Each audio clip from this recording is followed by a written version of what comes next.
That August 12th felt different from the moment I woke up. The air had that scent of promise that only comes once a year. When it's your birthday and you let yourself believe that this time, things will be different. I got up early like always, but this time with a light heart. I laid the white tablecloth on the table, took out the plates I only use for special occasions, and baked my favorite cake, vanilla with walnuts, the recipe my mother taught me. As the smell filled the house, I smiled imagining my son Andres arriving with flowers and his wife Camila laughing while I served the coffee. I spent hours preparing everything, the fresh juice, the snacks, the glasses. I even ironed my blue dress, the one Andres always said made me look like a classy lady. In my mind, it would be simple, intimate, and warm. Nothing fancy, but full of love. When the clock struck 6, the sun was starting to set, and the cake was ready. I placed 6 small candles on top, one for each decade I've lived, plus 2 more for the extra years life has gifted me. Then I sat down to wait. The house was silent. Only the ticking of the hallway clock could be heard. Each minute stretched painfully. At 7, I sent them a message. Everything's ready, my loves. Come soon. The cake is getting cold. 20 minutes passed, then 30. At 8, my phone buzzed. I smiled when I saw Andres' name, but the smile quickly froze when I read the message. Mom, we ended up going out to dinner with some friends at El Sol. Save us some cake for later. I'll call you tomorrow. Happy birthday. We love you. The world stopped. My body turned cold, my hands numb. I read the message over and over, as if the words could somehow change into something else, but they didn't. They felt cold, impersonal, like any other notification. I walked to the table and looked at the untouched cake. For a split second, I held on to the ridiculous hope that it was all just a joke. But the silence answered me. The empty chair across from mine, the shining glasses no one would ever use, the fresh flowers I had bought that morning, all of it seemed to mock me. I sat down and stared at the lit candles. Their flames trembled as if they, too, were sad. I took a deep breath, forced a smile, and whispered, "Happy birthday, Laura Teresa." Then I blew out the candles alone. The smoke rose in slow spirals, filling the room with that bittersweet scent of melted wax. And in that moment, I finally understood something I had spent years refusing to accept. My son no longer lived in my world. And the worst part wasn't his physical absence. It was the emotional distance, the kind built slowly out of excuses and new priorities. I cut a slice of cake and tasted it. It was delicious, yet tasteless. Sugar doesn't stand a chance against loneliness. I got up, stored the rest in the fridge, and stood there staring at the lights from the neighborhood. In the houses nearby, I could hear laughter, dishes clattering, life happening. In mine, there was only the hum of the refrigerator and the echo of an empty "We love you" typed without soul. But before I continue, I want to ask, did you subscribe to the channel? Did you like the video? It lets me know you're supporting me and enjoying my stories. Now, let's continue. That night, I couldn't sleep. Andres' message kept repeating in my head like a broken song. Save the rest of the cake for us later. Later? Later than what? Later than my life, my patience, my years? At 2 a.m., I got up and turned on the dining room light. The cake was still there, covered in plastic wrap. In its perfect stillness, it seemed to be watching me.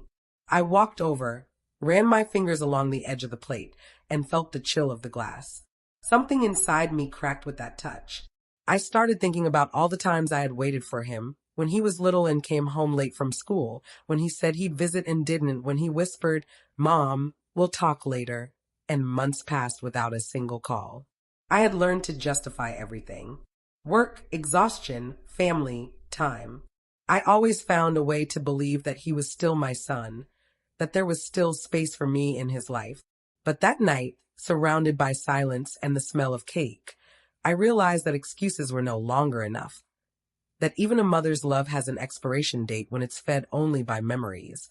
I sat down at the table, took a sheet of paper from my notebook, and began writing. I didn't know yet what I wanted to say, but my hands didn't stop. The words poured out as if someone else were dictating them. When you blow out your candles alone, you don't make wishes, you seek explanations. That was the first line. Then came a flood of thoughts, truths, and unspoken grievances I had never dared to say out loud. I wrote for hours, until the light of dawn slipped through the curtains. When I finished, I folded the sheet of paper and slid it under the cake plate.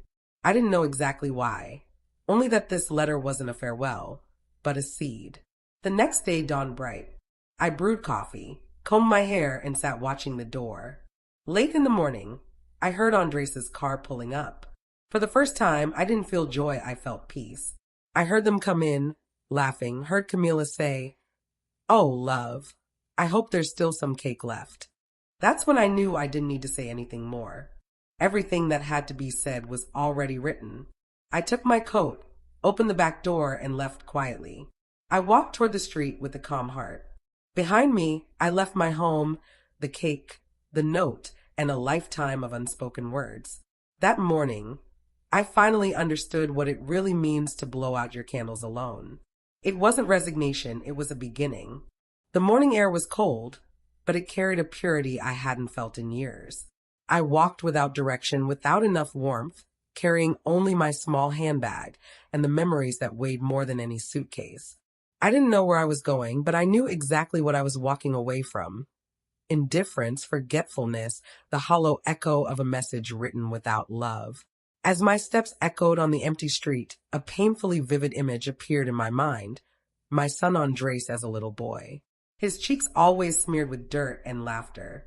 "Mom, when I grow up, I'm going to buy you a big house and a cake every day," he used to say. And I, naive, believed him. Back then, I still thought a child's love was eternal, that blood ties didn't cool with time. I sat down on a bench in the park. Dry leaves crunched beneath my shoes. I closed my eyes and I went back to those years of struggle, when I became a widow and Andres was only 6. His father's funeral was the longest day of my life. Friends left. Flowers wilted. The silence left me alone with a child who didn't understand death. That night, I promised myself he would never lack anything. I worked every job I could, cleaning houses, sewing uniforms, selling empanadas.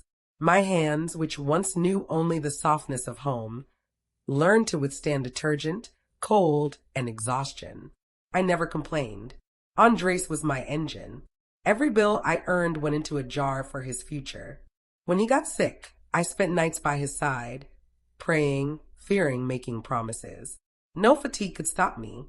I remember the first time he called me his hero. He was 12 when he gave me a handmade card, a crooked heart with my initials inside.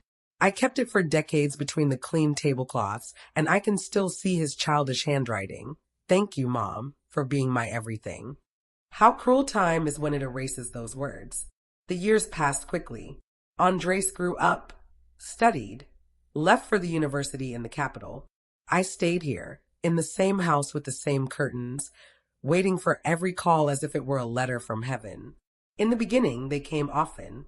"Mom, I'm fine." "Mom, I passed the exam." "Mom, I miss you." But later, the words became shorter, the calls rarer, and his voice more distant. Camila came into his life when he was 28. I remember the day he introduced her to me. She was a pretty woman, elegant, but with eyes that could not truly see. She greeted me with a kiss in the air and a smile that never reached her eyes. Wanting to please them, I made a special dinner. Stew, homemade bread, and lemon cake. But they barely took a bite. "Mom's cooking," Andres said with a laugh, and Camila laughed too. But it wasn't a warm laugh. It was the kind that makes you feel small. That night, as I washed the dishes, I realized something had broken beyond repair. Andres was no longer just mine. His world no longer had room for me. And the woman by his side didn't see me as a mother, but as an uncomfortable shadow from the past. Still, I stayed. When my grandson Samuel was born, I felt hope again. I knitted blankets, bought toys, made soup for Camila on the days she said she was tired. But over time, the doors started closing. "Don't come today, Mom," Andres would say. "Camila wants to rest." "There's no need to cook, Mom. We ordered food." "Don't worry, Mom. We're fine." Every mom came with distance. Every phrase was another brick in the wall between us. One day I went to visit without warning. I just wanted to see the child. When I arrived, Camila opened the door with a tight face. Oh, Laura, we were just about to leave.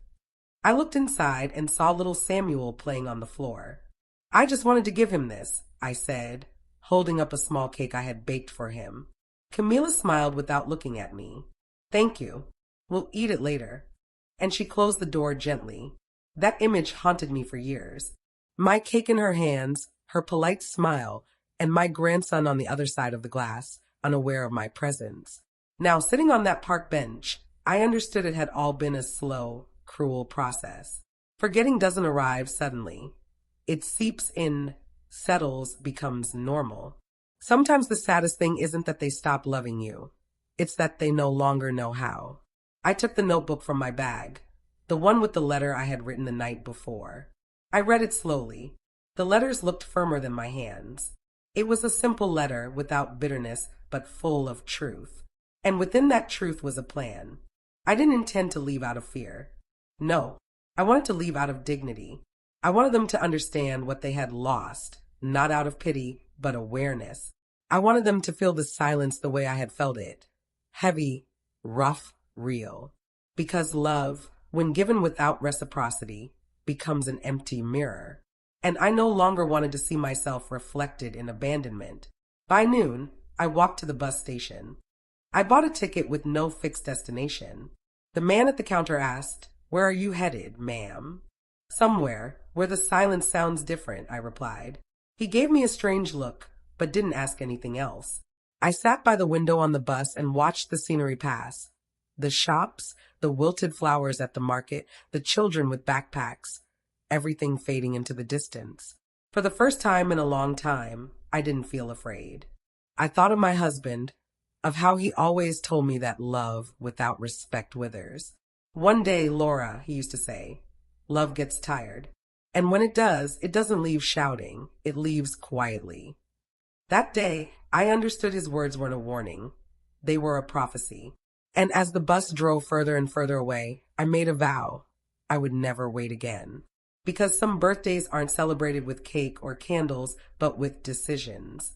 And mine had just begun. Sometimes a single sheet of paper can say more than 1,000 reproaches. When I folded the letter I had written the night before and placed it beneath the cake plate, I felt a strange calm, almost sacred. It wasn't the calm of forgiveness or anger, but of certainty. I knew that when they returned, they wouldn't understand. They'd look at that note as if it were just the eccentricity of an old woman. But the words were written in ink that never fades, the ink of accumulated silence. I left the house tidy. In the fridge, the cake covered with plastic wrap. On the table, 2 clean glasses, 2 plates, and a candle that would never be lit again. I walked to the door, took one last look at my home, my little world, and whispered, "May the echo teach you what my voice could not." Then I closed the door softly without looking back. That night, the sky was clear and the city slept under a silent glow. Meanwhile, at El Sol restaurant, Andres was laughing. He held a glass of wine in his hand while Camila took photos of him with her phone. "Come on, smile," she said. "We'll send this to your mom and tell her next time she should come with us." Andres snorted. "Please, Camila. You know if we invite her, she won't enjoy it. She'll end up talking about the past, about Dad, about how expensive everything is." Camila rolled her eyes. "Yeah, well, older mothers are like that. Stuck in what was." They ordered dessert, toasted, and around 11 p.m., they returned home. Laughter still lingered in the air. But when Andres opened the door and turned on the dining room light, the scene froze them in place. The cake sat perfectly in the center of the table with a folded note beside it. "Mom," Andres called. Silence. Camila looked around. Everything was spotless. Too spotless. "She must be sleeping," she said, trying to sound casual. But her eyes betrayed unease. Andres moved closer to the table. The candle, burned halfway down, still held a thin thread of dry smoke. The plate in front of the chair was empty but clean, as if someone had washed it carefully. He picked up the note and unfolded it. His pulse quickened.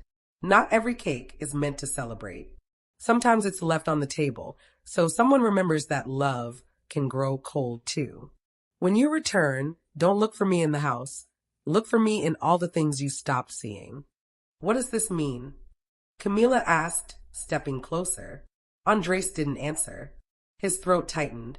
He read the note over and over, searching for some trace of irony, some sign of drama, but there was none. The letters were steady, careful. His mother's voice in that letter carried a calm that was terrifying. Camila frowned. Maybe she went to the church or into town. You know how she is always so sentimental, right? Andres muttered under his breath. My mother never leaves the house like this. She never goes without saying something. He checked every room. Her bedroom was empty. Nothing was missing, except an old photo of the two of them that always sat on her nightstand. The bed was perfectly made. On the pillow lay a handkerchief embroidered with his initials. LT. Camila tried to joke. Don't get paranoid. I'm sure she just needed some air. And she leaves this note, he asked, holding up a piece of paper and a cake left on the table. Silence settled again, thick, uneasy. Andres stared at the cake. The same cake his mother made every year since he was a child. He remembered her voice saying, the secret isn't the sugar, it's the intention. For the first time in a long time, he thought about his mother's intention. What if the cake was more than just dessert? What if the note wasn't a complaint, but a goodbye? They returned at dawn the next morning. The house looked exactly the same. Not a dish out of place, not a single piece of furniture moved. Everything breathed an almost ritual order. Andres called the neighbors. No one had seen her leave. He called the police, who told him to wait 48 hours. Camila tried to stay calm, but her voice shook when she said maybe she went to see a friend or visit someone. My mother doesn't have friends, Andres answered, his face pale. Since Dad died, all she had was this house and me. He opened the fridge. The cake was still there. He took it out and set it on the table, looking at the layers, the texture, the color. It was the same cake from his childhood, but now it tasted different, bitter, as if every bite hid a truth he had never wanted to swallow. He placed the note beside it and sat down. Minutes passed, then hours. Camila tried to distract him, but he wouldn't talk. Andres, please, you're overreacting. It's not the first time your mother's been dramatic. He lifted his head, eyes glazed. Don't you see, Camila? This time it's not drama. This time she really left. That night, while they slept, Andres woke up suddenly. He could swear he heard his mother's voice calling him. He got up and walked down the hallway. The smell of freshly baked cake hit him, so real it made his heart pound. But the kitchen was empty. Only the ticking of the clock and the note still on the table. He picked it up again and noticed a line he hadn't seen before, written faintly on the back. He read it in a whisper. When silence weighs more than words, it's because someone finally decided to listen. The paper slipped from his hands. Andres sank to the floor, trembling. For the first time, he understood what his mother had been trying to teach him. Silence speaks too. And that house, clean, orderly, empty, was her voice. Meanwhile, I was already far away. The bus rolled along the empty road as the morning sun warmed my face. I looked out the window, thinking of my son, not with bitterness, but with resignation. I wasn't seeking revenge. I was seeking memory. And deep down, I hoped that note, my note, would do what my words never achieved, that he would remember me, not as a burden, but as a mother. I never knew absence could weigh so much. Silence has its own sound. The footsteps that no longer echo, the phone that doesn't ring, the still air in a house that no longer pretends to be a home. As the bus left behind the neighborhood where I'd lived most of my life, I watched my house shrink in the distance until it became as small as the space my son had carved out for me in his heart. I didn't bring much. A small bag, a change of clothes, my papers, and an old notebook. On its first page, written in my shaky handwriting, were the words, "Don't try to understand my steps. Just listen to the noise your guilt makes when it walks over what you forgot." Back in the city, Andres was in full panic. He had spent the entire morning calling hospitals, stations, police departments. No one knew anything. The police insisted he must wait 48 hours before declaring her officially missing. But he couldn't wait. "She's not like that, Camila. She wouldn't just go without saying anything," he repeated over and over. Camila tried to stay level-headed. "She's 68, Andres. Maybe she just needed space.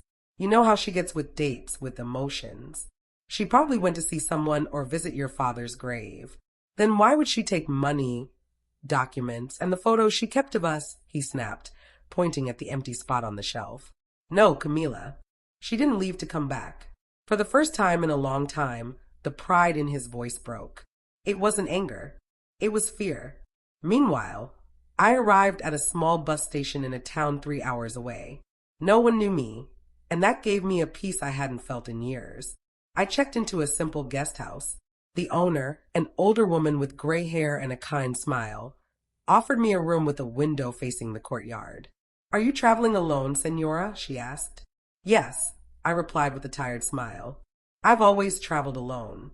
I just didn't know it until now. That night, I slept deeply. No alarms, no messages, no anxiety of waiting for someone to remember me. I woke up early, made coffee, and sat down to write a letter. I wasn't sure yet if I would send it.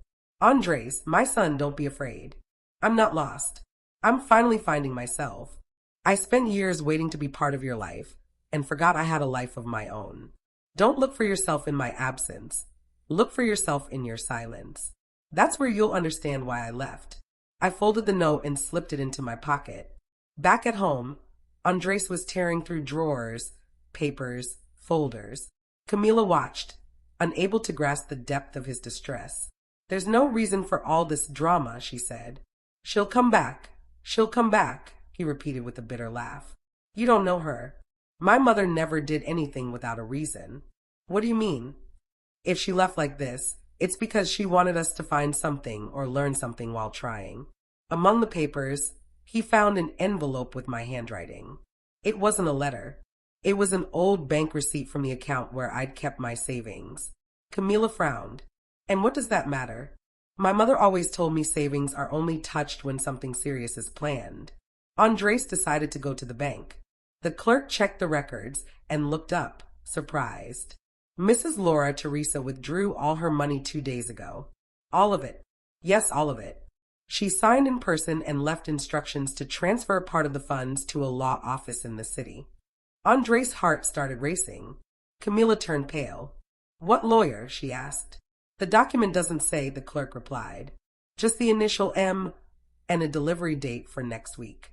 They left the bank without saying a word. Camila was trembling. Andres, on the other hand, walked with an unsettling calm. What are you going to do? She asked. Wait, he answered without looking back. My mother always keeps her word. And if she said not to look for her, I won't. But that doesn't mean I won't be listening. Meanwhile, in the town, I walked through the market. I bought fruit, bread, and yellow flowers, not to decorate, but to remember. Yellow flowers were my husband's favorite. I sat on a bench outside the church and watched people pass. No one recognized me. No one expected anything from me. That freedom was a gift, but also a test. Because even if I felt calm, the emptiness still pulsed inside me. I remembered Andres as a little boy, how he would hold my hand when crossing the street. And I wondered, when was the last time he looked at me with that kind of trust? I couldn't remember. I returned to the boarding house at dusk. In my room, I had left the cake I brought from home, the last piece I saved before leaving. I placed it on a plate and stared at it for a long time. The sugar had hardened, the cream had dried. Time had stolen the sweetness from it, just like it had from us. Then I opened my notebook and wrote, Love, when it's not shared, hardens like old cake. It no longer nourishes, it hurts. I fell asleep with a calm heart. I knew somehow Andres would understand. Days later, a neighbor called Andres. Your mother came to say goodbye before she left, she said. She left this for you. Inside the envelope, there was only a photo. A young Andres, laughing with his face covered in cake. On the back, in my handwriting, just a few words. Time doesn't erase love. It only reveals what we turned it into. Andres couldn't hold back the tears. For the first time, he understood what I had always known. There is no greater distance than the one created by love taken for granted. That night, as I wrote in my notebook, I realized something. Revenge doesn't always destroy. Sometimes it teaches. My disappearance wasn't a punishment, but a lesson. I wanted Andres to understand the true value of what is lost when love is mistaken for obligation. The cake on the table, the note, the silence, they were all part of a map. And if he followed it with his heart, someday he would find his way to me. Because even though he didn't know it yet, I hadn't gone far, just far enough for him to learn how to look for me. I always believed that written words carry a power time can't erase. That's why for years I filled my notebook with thoughts I never dared to say out loud. It wasn't a diary of dates or routines. It was a refuge. In its pages, I wrote what I couldn't scream. The exhaustion of being invisible, the sadness of waiting for calls that never came, the fear of dying without being remembered. That notebook was my silent company, my confession room. I never imagined my son would read it, but maybe that was the fate I had been preparing all along, without knowing it. 2 weeks after my disappearance, Andres returned to the house, not out of habit, but because he needed to. He had tried to keep living his life, but the silence followed him like a shadow. He slept poorly, ate little, and every night dreamed of my voice calling his name. When he walked through the door, the smell of cake was gone. The house was filled with that dry scent memories leave behind when they begin to fade. Camila didn't come with him. She said she couldn't stand the heavy energy. So, for the first time in years, he came back alone. He walked into my room. The bed was still made. The air was still. On the nightstand, beneath the embroidered cloth, he found the notebook. He knew it instantly. He had seen it 1,000 times, but never cared to notice it. He picked it up gently, as if it were something sacred.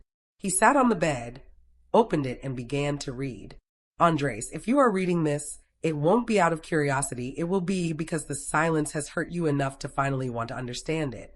His hands trembled as he turned the page. Being a mother didn't give me wings, my son. It gave me roots. And those roots grew so deep that sometimes they buried me alive. But I never complained because loving you gave my suffering meaning, even when life took all my strength. Andres closed his eyes.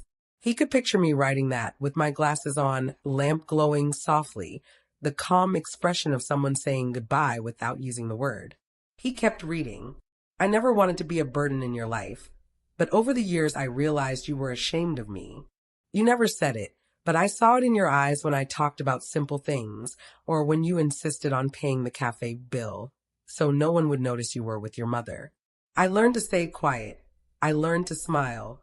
I learned to wait. But love, when it's not cared for, transforms. It stops healing. And there, Andres took a deep breath. He turned more pages. I remember when you were a little boy and you promised you'd never leave me alone. You were just 6, clinging to my skirt. That promise was my guiding light. But adulthood came, and the light went out. I don't blame you, my son. We all grow up and search for our place in the world. The mistake wasn't that you left. It was that you left me waiting. The knot in his throat became unbearable. He closed the journal, covered his face with both hands, and cried. Not a loud cry, but a silent one. The kind of sob that escapes when you finally understand what was always in front of you. When he finally calmed down, he opened the journal again. Near the end, he found something different, a list, dates, places, names, small notes written with precision. May 9th, transfer completed. May 11th, meeting confirmed with lawyer, M.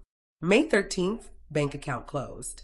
May 14th, final departure. Andres frowned. My disappearance had not been impulsive. It had been carefully planned. He kept reading. I don't want you to look for me out of fear, Andres. I want you to look for me out of memory. Every detail I left behind was a lesson, not revenge. If the cake was on the table, it was so you'd understand that there is no celebration without presents. If the house was clean, it was so you'd see that a life can look orderly but still be empty. And if this journal is in your hands, it's because you've already taken the first step. You came back. Andres closed his eyes. Every word hit like a blade.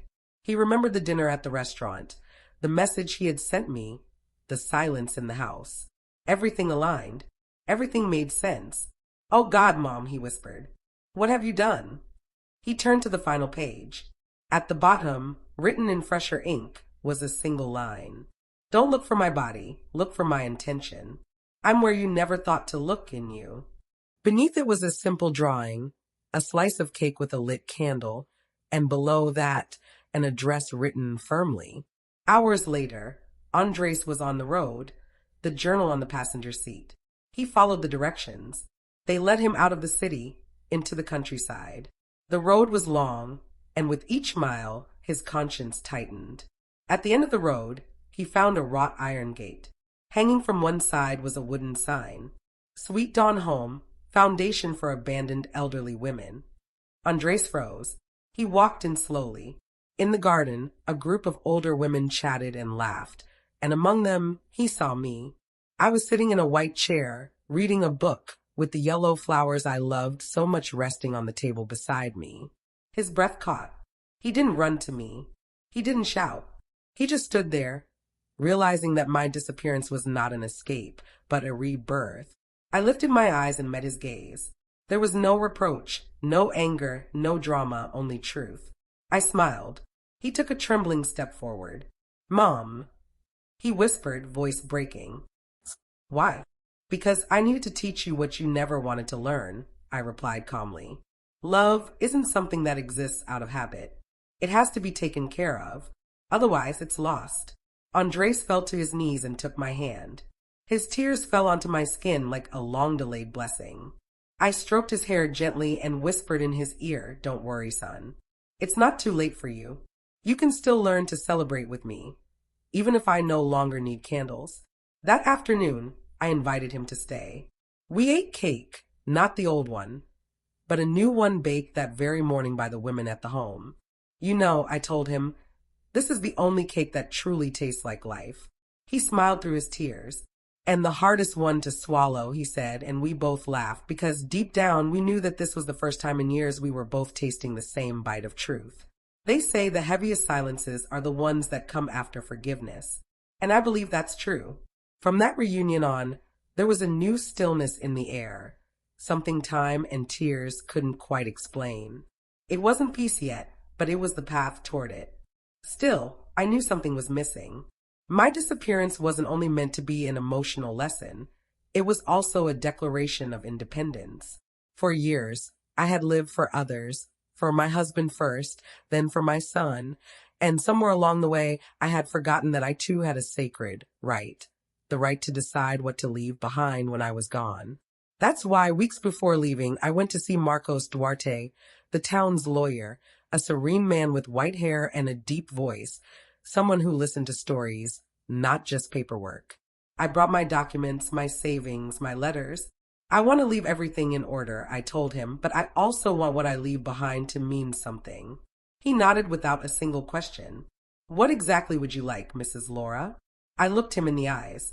"I want my son to understand that inheritances aren't measured in possessions, but in lessons." I signed documents, sealed envelopes, and filed a copy of everything in my notebook. I knew the day would come. 3 days had passed since Andres found me at Sweet Morning Home. He visited me every afternoon, and little by little, I saw a change in his eyes. He no longer talked about his job, or the restaurant, or the plans he once bragged about. He talked about simple things, how he slept better just hearing me laugh, how the sound of my voice reminded him of Sunday mornings when he was a child, how for the first time he felt like he was truly seeing me. I listened in silence with tenderness. I knew he was sincere, but I also knew that forgiveness isn't built through visits, it's built through actions. That morning, while we were having coffee in the garden, the guard approached with a letter in hand. "Mrs. Laura Teresa, someone is asking for you," he said. "A man from the capital. He says it's important." I recognized him immediately. It was Marcos Duarte, accompanied by an assistant and a dark leather briefcase. "Good morning, Senora," he said with a polite nod. "I'm here to fulfill the final part of your request." Andres frowned. "What request?" I held his hand softly. "It's okay, son. Just listen." The lawyer sat down in front of us and opened the briefcase. He took out a sealed envelope, stamped with wax. "This document was signed by the Senora 2 months ago. It was only to be opened when you found it," Marcos said, looking Andres directly in the eyes. Andres took it with trembling hands, broke the wax seal, and began to read aloud softly. His expression shifted, First confusion, then astonishment, followed by a mix of sadness and relief. I watched him in silence, my gaze unwavering. I, Laura Teresa, in full possession of my mental faculties, declare that all my savings, properties, and possessions will become part of the Sweet Morning Foundation, an institution dedicated to caring for elderly women in situations of abandonment. My son Andres will not be excluded from my will, but his inheritance will be different. He will receive my complete diary, my letters, and the right to participate as a volunteer and benefactor in the home. Only after completing 1 year of service here will my lawyer be authorized to transfer the remaining assets into a joint account with the foundation. This is not a test of distrust, but of love, because nothing teaches more than giving without expecting anything in return. Andres looked up, incredulous. Mom, why did you do this? Because I love you, I replied. And love, when it doesn't teach, becomes mere habit. Marcos closed the briefcase and added, she was very clear. The true testament isn't this document, it's the time you choose to dedicate to understanding it. Andres remained silent. Camila wasn't there, but I imagined her cold, distant, practical reaction. My son, in contrast, looked small, vulnerable, like that boy who once promised he would buy me a cake every morning. He stood and began walking through the garden. 1 year, he murmured. And if I don't do it, then nothing will change. I said, the inheritance will remain here, nourishing other women who only wish to be remembered. His eyes filled with tears. Mom, I don't need money. No, son. You need redemption. The following days were different. Andres began going to the home every day. At first, he just observed, hesitant to approach, but soon he started helping, carrying boxes, serving coffee, accompanying the women to medical appointments. The other residents adored him, calling him the son of the founder. From a distance, I watched, my heart swelling with a mix of pride and sadness, because in every gesture I saw the man I had always known he could become, finally awakening. One afternoon, while we gathered flowers from the garden, he said, do you know what hurts the most? Not having seen you sooner. I smiled. Don't blame yourself, Andres. Some learn through love. Others only learn when love leaves. Will you disappear again? He asked. No, I no longer need to disappear. You've learned to look. Days later, the lawyer returned with a new document. I'm just here to record this, he said. The Senora has decided to forego any future restitution. Everything remains in the name of the foundation. Andres signed beside me. I didn't do this as punishment, I said. I did it for closure. When Marcos left, my son hugged me for a long time. I don't care if I inherit nothing, he whispered. What you left me is worth more than any account. And in that moment, I knew he had understood. My revenge had become a lesson, and the lesson had become love. That night, I sat to write my final diary entry. I had watched my son serve soup to a blind woman. I saw him smile, listen, care, and I realized the cycle was complete. The cake had cooled. Yes, but love had been baked anew. There is no greater inheritance than a heart awakened. I folded the page, placed it under the pillow, and turned off the light.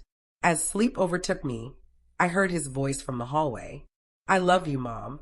And this time, I knew it wasn't goodbye, but the beginning of something truly worth continuing. The sun streamed through the dining room window at the home when I heard a car stop at the gate. It was almost 10 in the morning.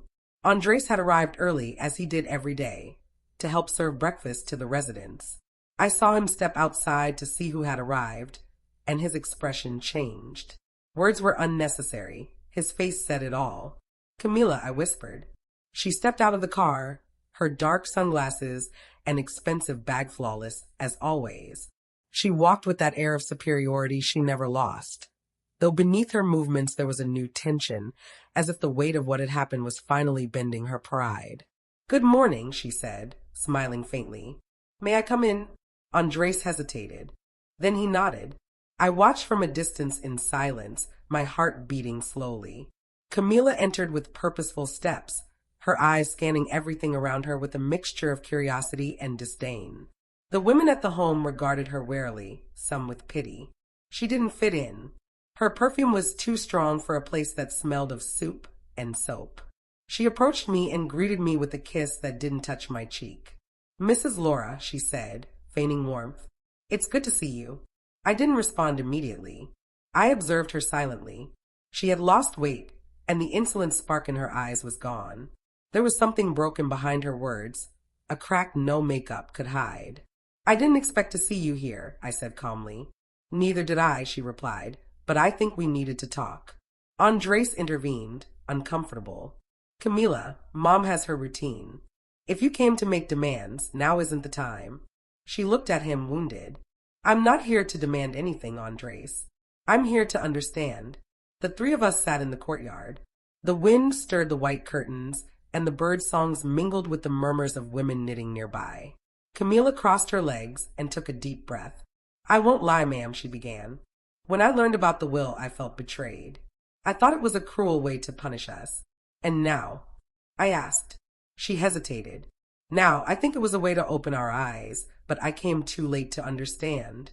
Andres looked at her, surprised. "Too late," Camila said, lowering her head.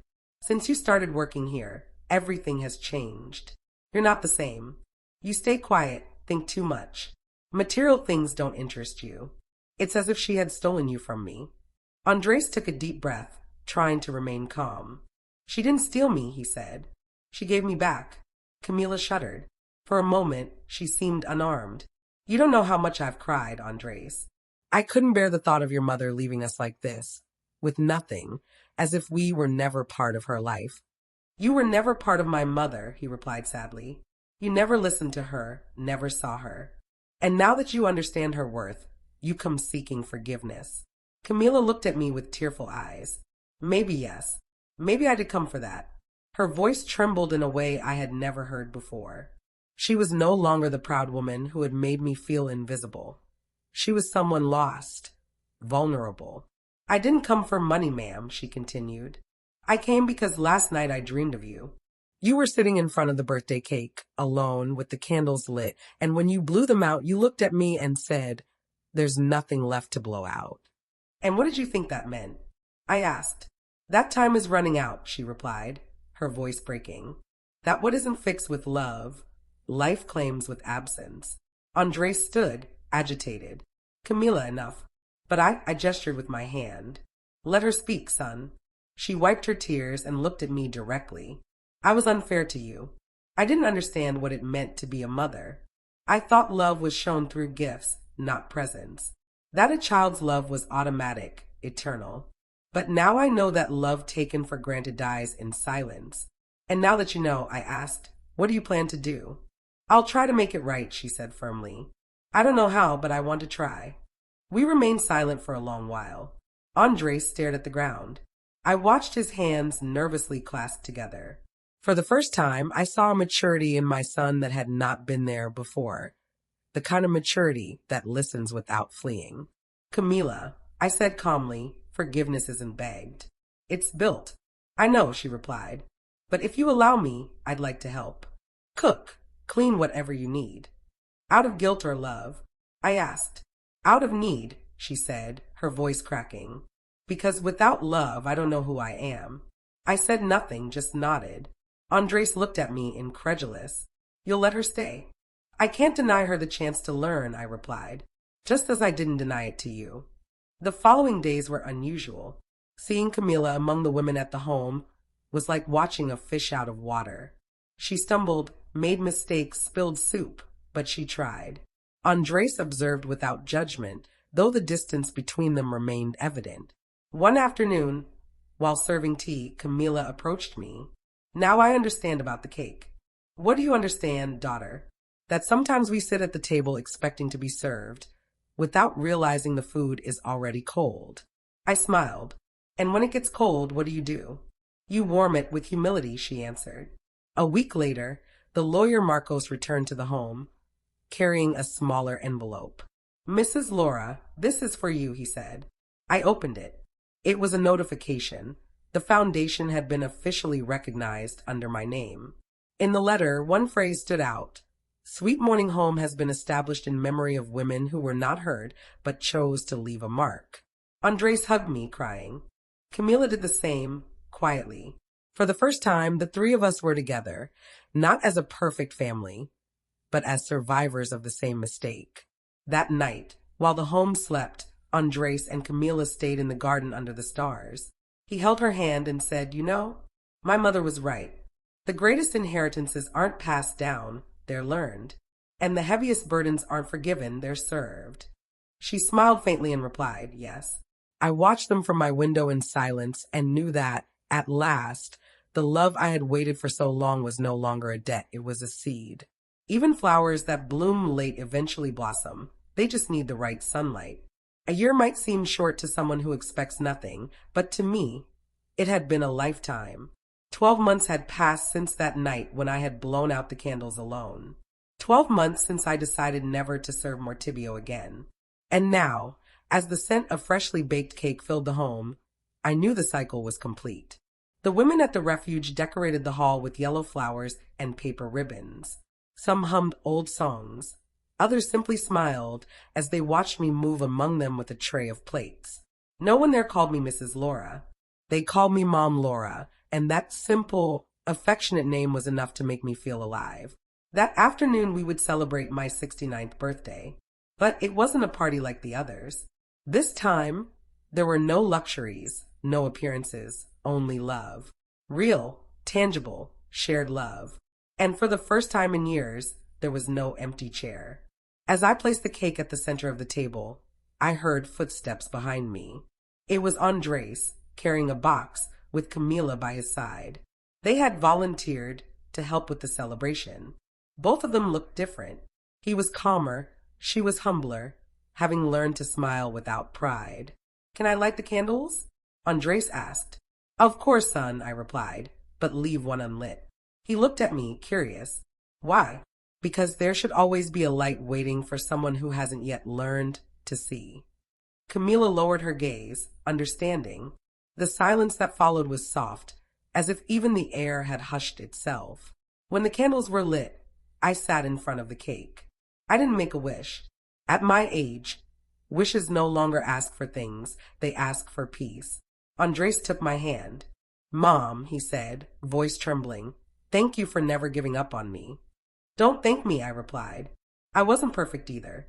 I only stayed long enough so that you would learn to stay." Camila stepped forward, her eyes shining. "I'm sorry for all the times I made her feel less." "Forgiveness, my daughter," I said, smiling. "It isn't asked for with words, it's shown with time. And you've already started." The women of the home began to applaud. The sound was warm, embracing. Someone brought a guitar, another began to sing. And as everyone sang, I blew out the candles one by one. The smoke rose like a sigh. I didn't cry. I only smiled. Then I cut the cake and served the first slices to each woman, each volunteer, Andres and Camila. When it was my turn, I took a piece and placed it on an empty plate in front of the candle I had left unlit. "And who is that for?" one of the residents asked. "For someone who hasn't yet learned to stay," I replied, "because there is always someone who still needs to understand that love grows cold when it is served only to oneself." Andre stood up, took the unlit candle, and lit it. "Then let me be the one to light it," he said, "so it never stays in darkness again." In that moment, the room erupted in applause. Laughter mingled with tears, and music filled every corner. That night, after everyone went to sleep, I stayed alone in the kitchen. The cake, now reduced to crumbs, rested on the table. I caressed the empty plate and remembered the note I had left that first day. When love is forgotten, the cake grows cold. Now I understood it more clearly than ever. Love does not grow cold because of time, but from the absence of presence. And that night, for the first time, I was surrounded by presence. I sat down, took a fresh page in my journal, and wrote, "Forgiveness doesn't erase what happened, it transforms it." Today, my home is full, and so is my heart. Andres understood, Camila learned, and I finally rested. I turned off the light and looked out the window. In the distance, the moon illuminated the garden where so many tears had fallen. But it no longer hurt, because the lesson had been served, the cake shared, and love was finally warm again. They say mothers don't disappear, they only change form. Some become memories, others lessons, and the bravest become living teachings. Like Laura Teresa, she did not leave out of vengeance or sorrow. She left to teach that love cannot be taken for granted, that affection cannot be sustained with empty words, and that time, when misused, becomes its own punishment. Her cake, that simple vanilla and walnut cake, ceased to be merely a symbol of forgetfulness. It became an offering, a warning, a universal truth. Love, when not shared, grows cold, and when that truth is finally understood, there is no longer any need to run, to demand, or to cry. There is only life to live. Today, Laura Teresa is not alone. She is surrounded by voices, by hands calling her mom Laura, by women who found hope in her. And her son Andres no longer seeks a material inheritance. He seeks to leave a different kind of mark, one that is not kept in bank accounts, but in daily acts of care. He has learned that forgiveness is not requested, it is practiced, that affection cannot be bought, it must be nurtured, and that when a mother teaches without raising her voice, silence becomes her greatest lesson. Camila has changed too. She no longer looks with pride, nor measures herself against others. She rises each morning wearing her apron, helping in the home's kitchen, learning to care without expecting applause. In her eyes, there is now something that wasn't there before: humility. Every year, when August arrives, the Sweet Dawn home celebrates a very special birthday. There are no luxuries, no champagne, no new dresses, just a simple cake with one candle lit and another left unlit. And when someone asks why one remains unlit, Laura Teresa answers with her serene smile: that candle is for those who still haven't learned to stay. Then everyone falls silent, understanding that sooner or later, we all have a candle to light. And now, dear listener, if this story touched your heart, if it made you think of your mother, your grandmother, or someone who once waited for your call, write to us in the comments telling us which city you're watching from and who you would light that candle for.